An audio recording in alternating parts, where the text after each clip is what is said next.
Penjelasan buku tentang perubahan sosial budaya di bagian bab 5 dan bab 6. Di bab 5, komunikasi dalam saluran perubahan sosial budaya. Bab ini membahas tentang bagaimana unsur kebudayaan baru menyebar dan diterima dalam masyarakat. Fokus utama adalah pada proses-proses sosial yang menjadi saluran perubahan. Poin-poin utama dalam bab ini: komunikasi menjadi sarana utama penyebaran ide, gagasan, dan unsur kebudayaan baru memulai kontak sosial. Poin kedua, proses perpaduan dua kebudayaan atau lebih yang menghasilkan bentuk budaya baru tetapi tanpa menghilangkan ciri khas budaya asli.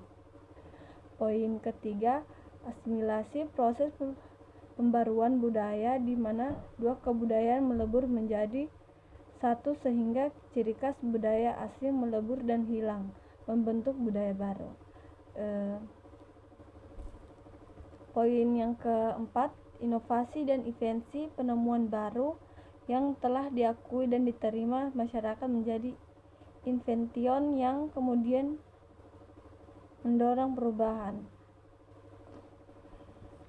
Yang kelima, difusi, proses penyebaran unsur kebudayaan dari suatu masyarakat ke masyarakat lain, baik secara damai, simbolik, potensi damai maupun paksaan. Di bagian 6, penyesuaian masyarakat. Masyarakat dapat mengalami disorganisasi saat perubahan terjadi, kemudian menuju reorganisasi, bentuk norma dan nilai baru untuk mencapai keseimbangan kembali.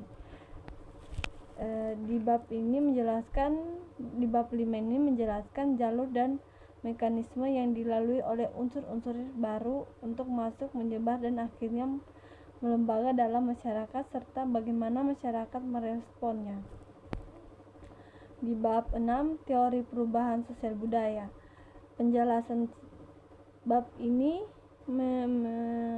memaparkan berbagai perspektif teoritis dari para ahli untuk menjelaskan mengapa dan bagaimana perubahan sosial terjadi dari sudut pandang yang berbeda-beda. Poin pertama, teori evolusi. Memandang perubahan sebagai proses bertahap dalam waktu lama, bergerak dari bentuk sederhana menuju kompleks.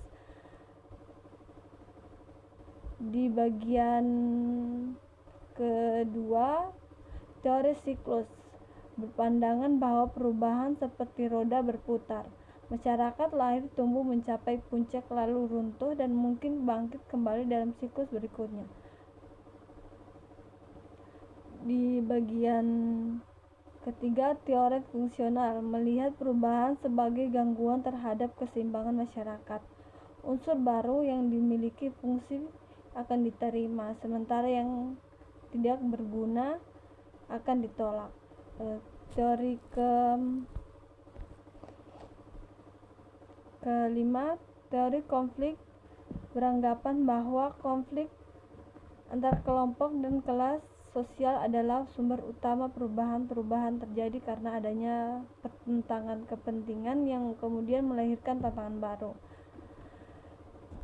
Di bab 6 menyediakan kacamata yang berbeda-beda untuk menganalisis perubahan sosial. Setiap teori menawarkan cara pandang yang unik. Apakah perubahan itu dianggap sebagai kemajuan linear, siklus berulang, penyelesaian sistem, atau akibat dari pertentangan kelas?